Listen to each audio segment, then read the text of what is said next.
Las historias de los colombianos ejemplares pasan por Perfiles RCN. Bienvenidos, es un placer acompañarlos en estos perfiles de RCN Radio con esos colombianos que sobresalen en el exterior, nuestros colombianos que se destacan, que son abanderados, y hoy tenemos el gusto de saludar en Valencia, en España, al doctor Gabriel Serrano San Miguel. Él, de origen santanderiano, aunque nació en Barranquilla, y vive ya hace casi 50 años en España. Allí se hizo médico, es dermatólogo y ha creado además una cadena de laboratorios en varios países europeos. Doctor Serrano, un placer saludarlo, un feliz fin de semana. Muchas gracias, Alejandro. Doctor Serrano, ¿por qué se hizo médico usted allí en Valencia, en España?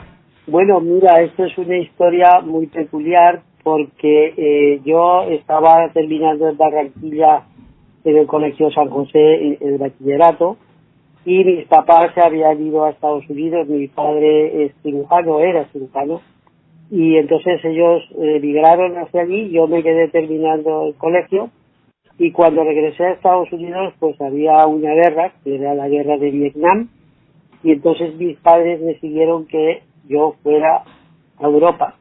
Y entonces me preguntaron que dónde quería ir. Entonces yo tenía muchas ganas de venir a España y por eso escogí a España. Y vine a estudiar y fue una casualidad porque iba a estudiar a Salamanca y terminé en Valencia meramente porque Valencia se parece más a Barranquilla que Salamanca a Barranquilla. Pero allí sin ninguna familia. No, llegué solo, sin ninguna familia. Era muy jovencito, tenía apenas, iba a cumplir 17 años y bueno, lleno de ilusiones por estar en Europa. Era para mí una vida nueva y mucha independencia, lo que me enseñó muchas cosas en la vida, porque una de las primeras lecciones que aprendí fue que el estar más lejos me hacía más cerca de mi familia. Y de hecho, siempre mis padres comentaban que yo hablaba más con ellos que mis propios hermanos que vivían en la misma Atlanta. Entonces era curioso esto. Y siempre he pensado una cosa que es muy simple y que aprendes cuando estás tanto tiempo ayudando a tu familia, y es que el hogar está siempre donde uno va. Y es así. Claro, eso suena hoy fácil y quizás lo vemos muy recurrente, es cotidiano, porque ahora muchos estudiantes colombianos buscan formarse en el exterior, pero en aquel momento eso era casi una hazaña y un privilegio, ¿no era así? Bueno, era verdaderamente, era una excepción.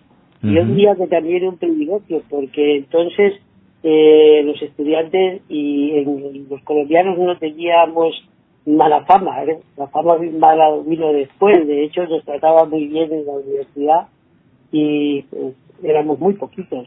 Yo creo que éramos 2 o 3 colombianos, había otro de Barranquilla y otro de Cartagena, y bueno, pues éramos los pocos que había de Latinoamérica entonces por aquellos años. ¿Qué decían, qué les preguntaban en esa época de Colombia? ¿Cuál era la referencia que tenían de nuestro país? Bueno, era una referencia bastante folclórica, porque en España pues todavía nos veían un poco como un poco más, digamos, más salvaje, ¿no? Como un país todavía de tercer mundo. Y tampoco España por aquellos años era un país muy avanzado, porque era muy pobre, estábamos apenas recuperándose de la gente de la guerra civil que habían pasado. Estoy hablando de hace bastantes años, cuando España era una dictadura y la gobernaba aquí Francisco Franco, que tuvo muchos años ejerciendo aquí el poder.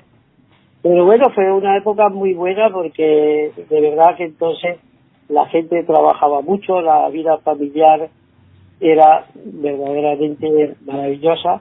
España siempre ha sido un país donde la familia importa mucho, a diferencia de... Porque yo tuve un choque de culturas al estar mi familia en Estados Unidos y yo viajar en las vacaciones, que eran muy largas, porque el verano aquí terminaba en el mes de junio y comenzábamos otra vez la universidad en octubre. Entonces yo aprovechaba todos esos meses para estudiar allí con mi padre, que pues le acompañaba a los hospitales, y hacer pues todo lo que hacía mi padre, que fue un gran maestro para mí. Y bueno, pues decía que una de las cosas que me llamaba la atención era el choque cultural de la vida española, tan familiar, y esa vida americana que era poco, justo lo contrario, poco familiar. Y por eso, pues una de las cosas que me motivó a quedarme en Europa fue precisamente el haber pues, experimentado esa sensación de hacer crecer una familia en Europa y en países como Colombia, pues muy diferente en un entorno como puede ser el americano, que es bastante alejado, donde la familia de verdad a veces, yo no sé si por el carácter que ellos tienen o por las distancias que hay allí, se pierde, ¿verdad? Y me imagino que usted se hizo médico por su padre. Bueno, es que yo vengo de una familia de médicos. Mi padre estudió en la Universidad Nacional en Bogotá, y eso fue por allá por los años 48, y emigró a Estados Unidos muy joven. Era una persona muy que le encantaba, él siempre iba hacia adelante, explorar nuevas cosas. De hecho, en Colombia era ginecólogo, en Estados Unidos se hizo cirujano.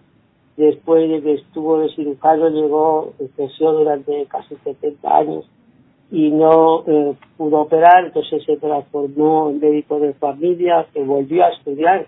O sea, era un continuo ejemplo de superación y de decir, bueno, hay que luchar. Estuvo trabajando hasta los 86 años, y eso porque mi madre falleció, y entonces eso fue ya el detonante para que se retirara. Oiga, pero además llegó usted en un momento muy interesante a España, porque vivió parte del franquismo, pero también de la transición. ¿Se sintió mucho? ¿Fue un cambio abrupto esa España franquista a la España democrática del reino nuevamente, la restauración además también de la monarquía? Sí, se notó muchísimo ese cambio. Obviamente en la época de Franco pues había bastante, digamos, una coartación de la libertad de expresión, había censura en los cines, o sea, era muy difícil ver una escena, digamos, de besos, de estos, por llamarlos muy sexys en las películas, estaba todo controlado, incluso las palabras, el noticiero que había por aquellas épocas, pues se limitaba a mostrar a jefe del Estado inaugurando pantanos o yendo a pescar, en fin, era bastante típico esto. Pero luego, claro, empezó la transición. La verdad que fue un ejemplo de tranquilidad. De hecho, pues todavía estamos viviendo de esa gente que tenía una altura política muy grande. Hoy, desafortunadamente, los políticos que tenemos actualmente no tienen la altura de los de aquella época. Era gente que estaba por encima del bien del Estado.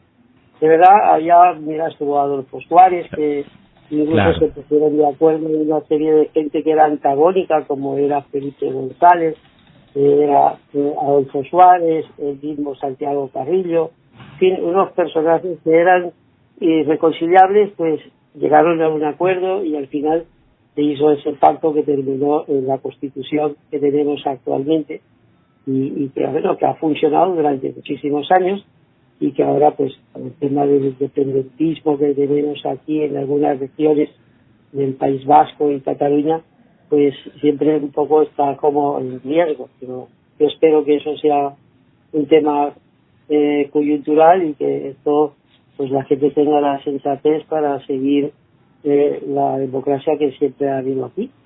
Oiga, doctor, y terminados sus estudios, ¿por qué decidió mantenerse allí en España? Bueno, fue una decisión muy dura para mí, tengo que decirte, Alejandro, porque mi padre quería que yo volviera a Estados Unidos, y de hecho mi mente estaba planificada para ir a Estados Unidos, y yo de hecho pues tengo mucha formación americana porque hice parte de mi residencia en dermatología en Carolina del Sur, en Charleston. Entonces, pues para mí era muy fácil ir allí, pero sinceramente era una cuestión de valores, es una cuestión de Europa, Es un país, Estados Unidos, donde el trabajo y la disciplina es buena, pero luego, ¿qué pasa? Que los valores no son los que hay en Europa, los valores de la cultura es totalmente diferente. Piensa que aquí pues hay mucha cultura, hay mucho arte, Claro. Cambia de un momento a otro, estás en París, vas a Londres, a Roma, en cuestión de 1 o 2 horas, y cambias de idioma, cambias de cultura, puedes visitar un montón de cosas. Y a mí me gustaba mucho el arte porque mi madre pues me inculcó mucho el tema de la pintura, y entonces mi madre estuvo muchos años siendo curator del Museo Metropolitano de Atlanta, y entonces pues viajé con ella muchas veces al Hermitage de San Petersburgo, a París, al Louvre, al Prado, y bueno, era una auténtica maravilla poder conocer toda esta cultura.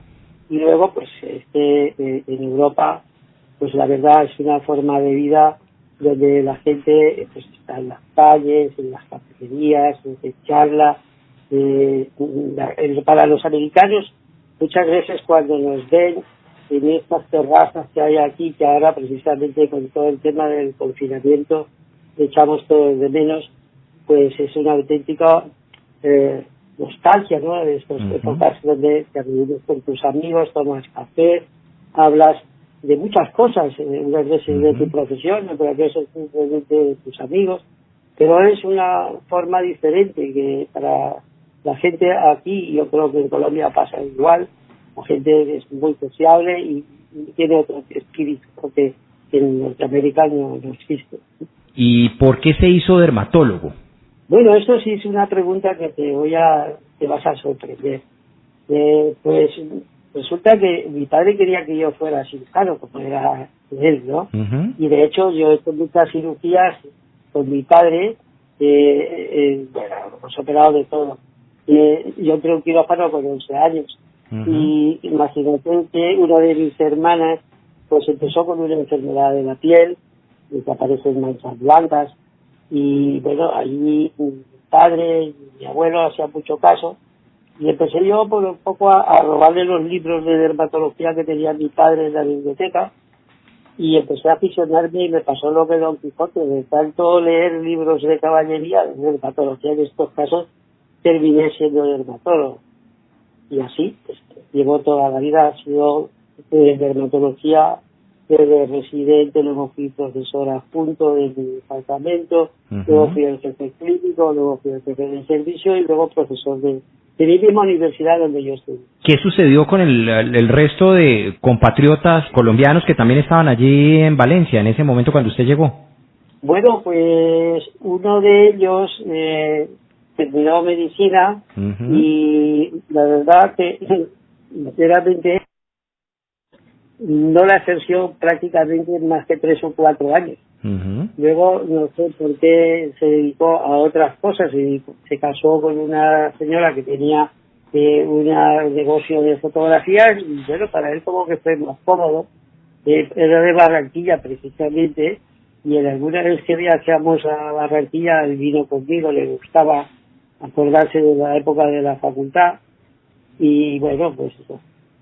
Todavía están por aquí sus hijos, él falleció precisamente hace 1 año, pero bueno, yo tengo una amistad con su familia a pesar de todo el tiempo que ha transcurrido. Bueno, ¿y cómo surgió, doctor Serrano, esta historia de la empresa dermatológica que usted constituyó y que se ha venido extendiendo muy exitosamente en Europa?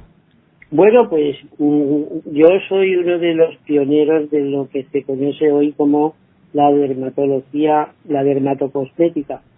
Es algo que no existía hace 30 y pico de años.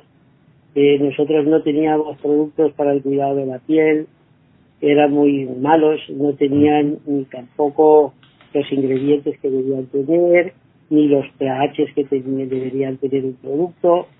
Obviamente los preservativos, los perfumes, era una cosa que no importaba, y entonces pues teníamos una necesidad porque teníamos patologías de la piel que como la dermatitis atópica y muchos problemas de la piel, pues no podían ponerse un cosmético normal.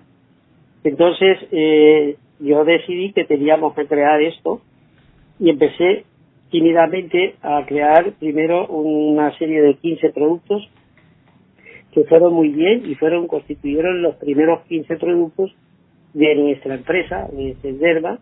Entonces, pues empezó como carácter local, pero que al cabo de 2-3 meses se extendió ya nacional.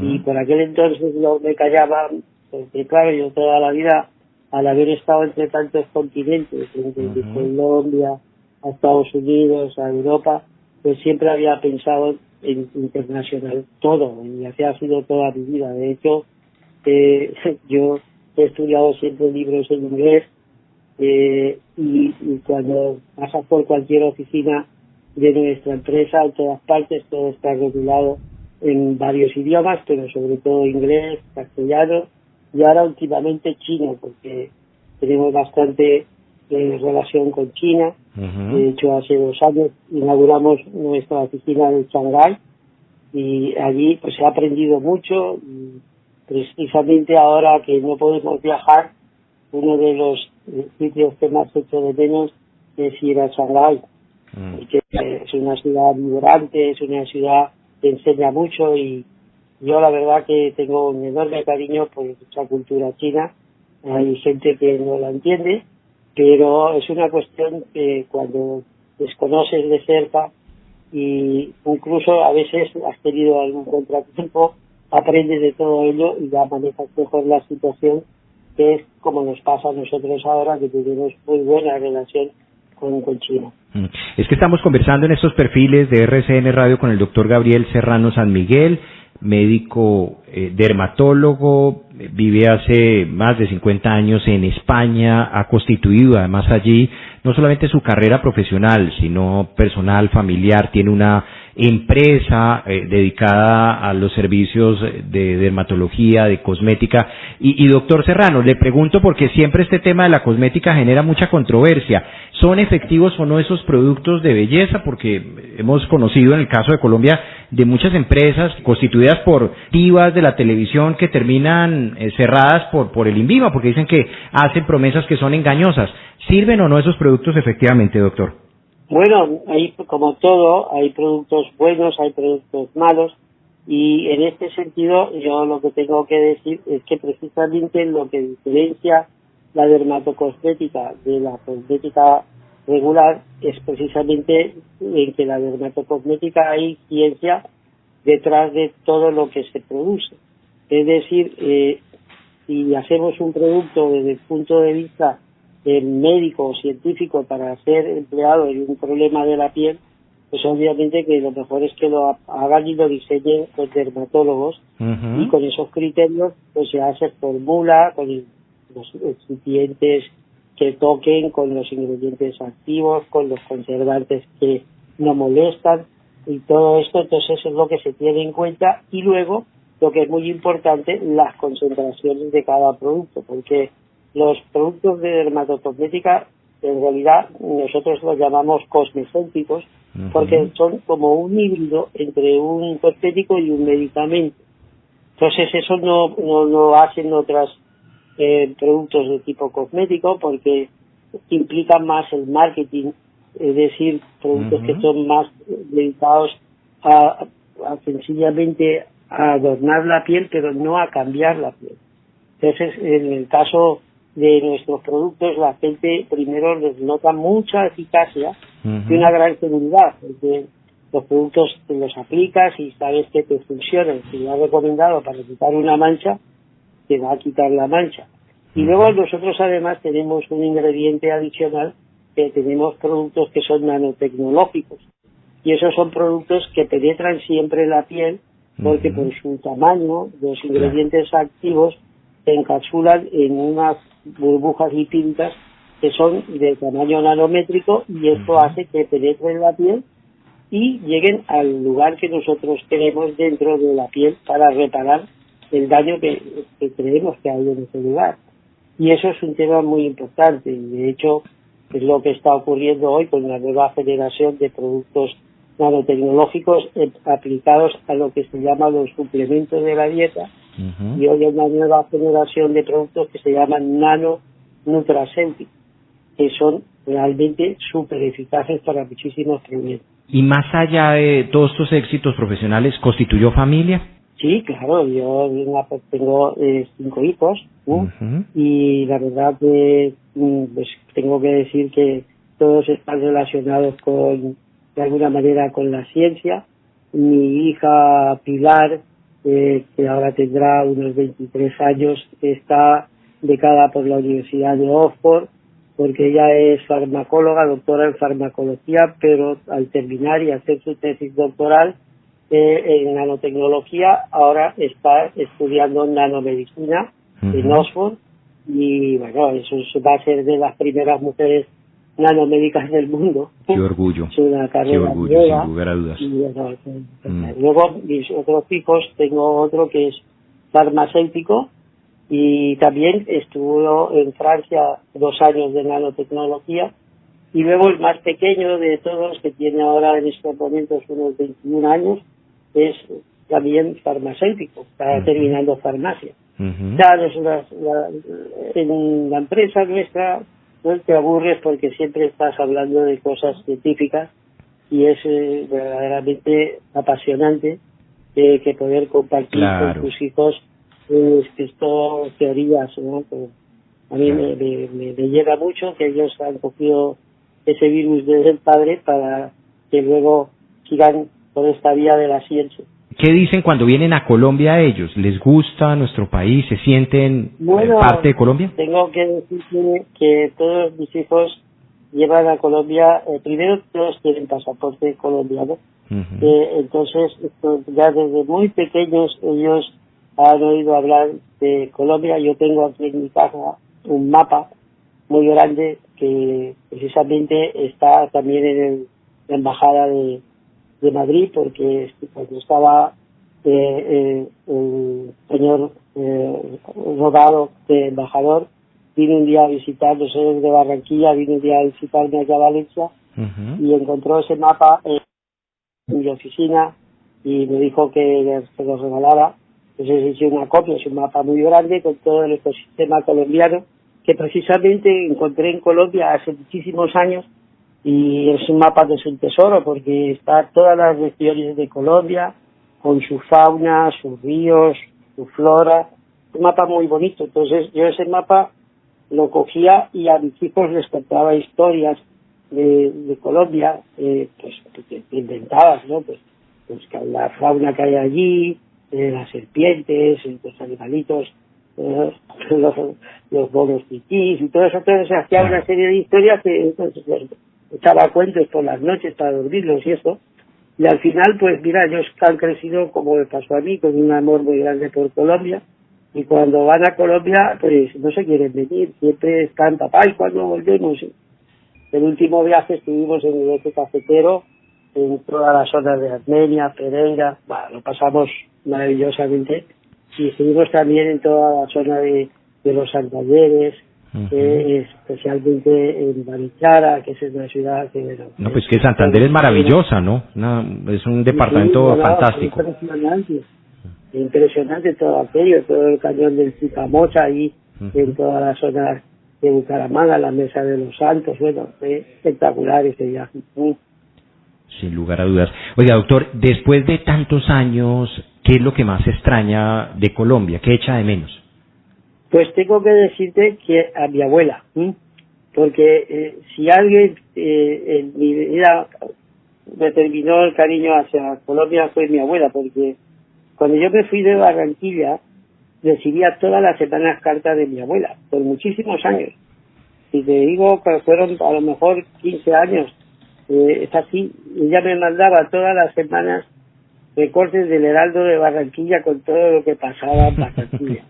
Y todo lo que pasaba con mis compañeros del colegio, a los que todavía tenemos un grupo, que afortunadamente ahora con los WhatsApp y todos estos grupos que se crean, pues pudimos hacer ese grupo y nos mantenemos en comunicación. Como todos los días estamos ahí de alguna manera comentando las cosas que pasan en Colombia, las cosas que pasan en España, en el mundo entero, es así. todo el grupo de la gente de mi clase. Y hace 2 años estuve allí en Barranquilla y tuvimos una reunión en un hotel y bueno, lo pasamos muy bien toda la tarde allí, pues recordando los tiempos del colegio, porque ¿qué es eso? Las mejores épocas de la vida no se pueden olvidar, es precisamente esa época del bachillerato y más cuando es el caso mío, que yo estudié siempre en el mismo colegio y pues es un colegio histórico de Barranquilla que empezó en la zona centro, luego cuando Barranquilla creció pues se fue hacia la zona más norte, pero luego siguió creciendo Barranquilla y al final tuvieron que trasladarlo casi ya cercano a Puerto Colombia. Oiga, doctor, evidentemente usted tiene ya una vida allí constituida, sus hijos están algunos en Europa, pero ¿se ha planteado el regreso en algún momento a nuestro país? ¿Poder pasar la etapa, la tercera edad en Colombia? Bueno, no me importaría, ¿sabes? Porque yo soy ciudadano colombiano y aprecio mucho Colombia. Lo que pasa es que yo soy una persona que soy muy activa. Fíjate que no me pienso jubilar, entonces todo entra dentro de mis previsiones, porque una de las cosas que yo tengo más clara es que hay que ser activo pues todo lo que puedas. Entonces la jubilación para mí es una cosa que ha marcado en una época en que empezaron después de la Segunda Guerra, se pusieron una serie de edades. Dice, usted es mayor de edad cuando tenga 21 años. Eso es falso. Hay gente que con 50 años no es mayor de edad y bueno, no madura. Tampoco, ¿qué ocurre? Dice, cuando se jubile a los 65, ¿no? Hay gente que está muy bien y que de hecho pues tiene que seguir aportando todo su saber hacer a la sociedad. Y entonces todo esto son normas que imponen pues digamos, la sociedad misma, pero en realidad tú tienes que rebelarte contra esta, porque lo que sí está claro que la longevidad está relacionada con la forma del trabajo. Hay gente que bueno, está muerta con 30 años, no tiene ilusión por nada, en cambio hay gente que con 90 está francamente bien.